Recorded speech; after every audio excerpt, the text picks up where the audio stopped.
તહેવાર ચાલુ થાય છે ઈ તહેવાર આપણે છેક દિવાળી સુધી એમ નામ તહેવાર ચાલુ રહેશે એટલે હવે તો કઈ આમ ઘટે નથી ઘટે તો જિંદગી ઘટે બીજું તો કઈ ના ઘટે તો આપણે આજે એવરેજ જીવનમાંનું વ્રત છે અને એના માટે આપણે તૈયારી ફૂલ જોરશોરથી ચાલુ છે જો અહીંયા બધી તૈયારી આપણે કરી લીધી છે હવે આપણે સ્થાપન કરવાનું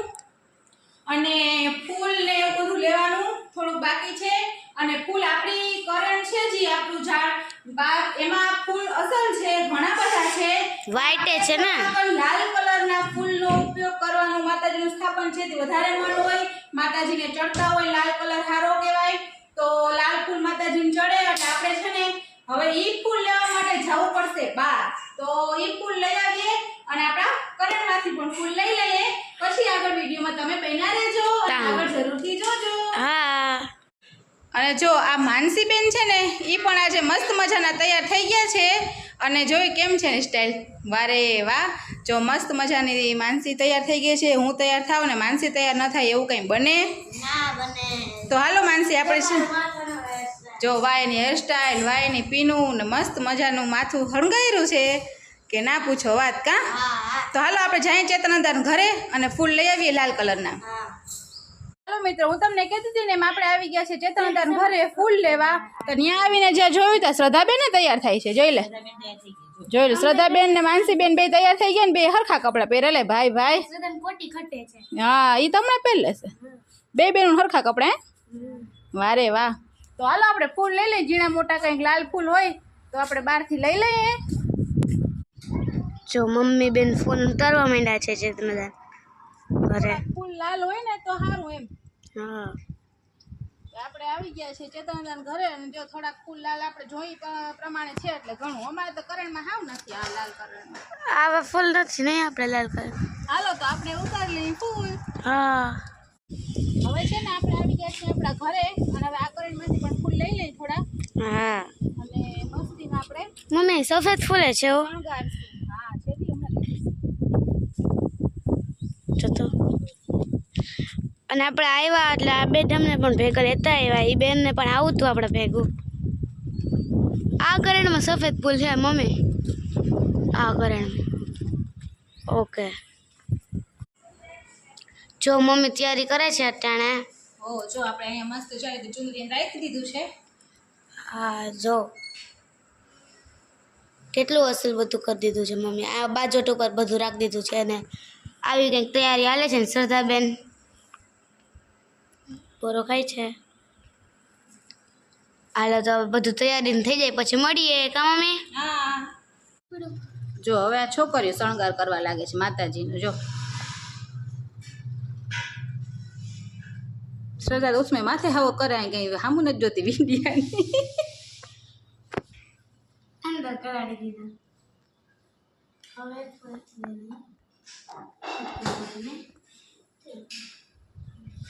હાલો આપણે સ્થાપન છે ને મસ્તીનું એવરેજ જીવરતમાંના વ્રતનું સ્થાપન આપણે કરી લીધું છે હવે વાર્તા અને આપણે એમાં લાપસી ને ધરવાની હોય એ બધું આપણે હવે કરવાનું છે તો આપણે બધું કમ્પ્લીટ તૈયાર કરી અને જો રાખી દીધું છે સ્થાપન અસલ થઈ ગયું છે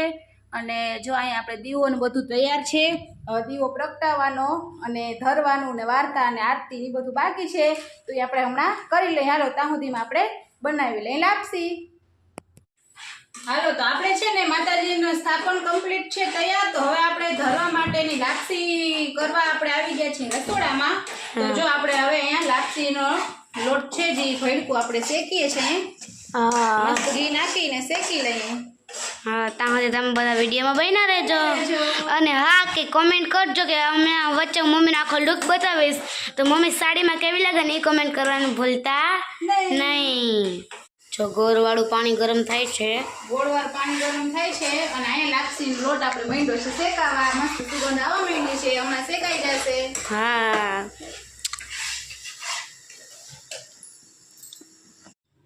હાલો તો આપણે લાપસી થઈ ગઈ છે કમ્પ્લીટ તો હવે માતાજીને ધર દેશું અને વાર્તા અને આરતી ને એવું બધું કરી લેશું હા તુલસી પત્ર આમાં આપણે મૂકી દઈએ હા અને ફાઇનલી આપણું થાપણ કંઈક આવું થયું છે એ બતાવાઈ ગયું જોઈ ગયું હાલો અગરબત્તી બધું કરી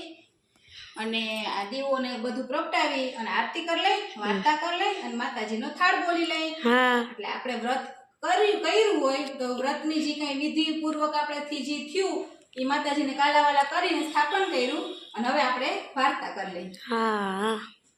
એક બ્રાહ્મણ રહેતો હતો. તેની પત્ની તથા પુત્ર હતા. આમ ત્રણેય જણ સુખ શાંતિથી રહેતા હતા. થોડા વખત પછી પુત્રનું માગું આવ્યું અને સૌંદર્યને કન્યા જોઈ પોતાના ઘરને અનુકૂળ કન્યા છે તેમ માનીને ત્યાં ચડવા જાય છે. ત્યાં જ વરને નાગ કરડ્યો અને ત્યાં ને ત્યાં જ તેનું મૃત્યુ થયું. કલ્પાત કરતી વહુ પોતાના પતિના મૃતદેહને મંદિરમાં લાવી રસ્તે જતી એક મજૂરણ બાઈએ આ બધું જોયું. વહુને ઓળખી ગઈ અને ઉતાવળે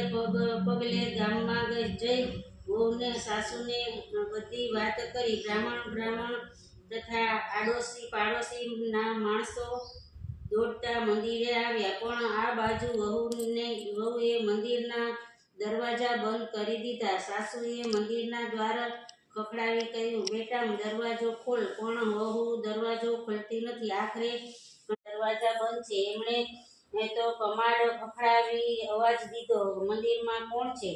જે હોય તે કમાડ ઉગાડે, નહીં તો મારા શાપનો ભોગ બનવું પડશે. વહુએ તો સાંભળી દરવાજા ઉગાડ્યા અને જોયું તો કોઈ દેવી રૂપ લઈ બાઈ ઊભા છે. હાથ જોડીને માની વાત સાંભળી વહુ બોલી, માળી મારા ઉપર દયા કરો. પરણ્યાને થોડા જ સમય થયા છે અને મારા પતિને નાગે દંશ દીધો છે અને જેનાથી તેઓ મૃત્યુ પામ્યા છે. માટે દયા કરીને હે માડી મારા પતિને જીવત દાન આપો. એવ્રતમાં કહે, હું જે કહું તે કરીશ. વહુ કહે, હા માં, તમે જે કહેશો તે કરીશ. મારા પતિ જો સજીવન જતા હોય તો હું ગમે તે ભોગ આપવા તૈયાર છું. એવ્રતમાં એ કહ્યું, તો તમે જે પહેલું બાળક થાય તે મારું બોલે છે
કાપી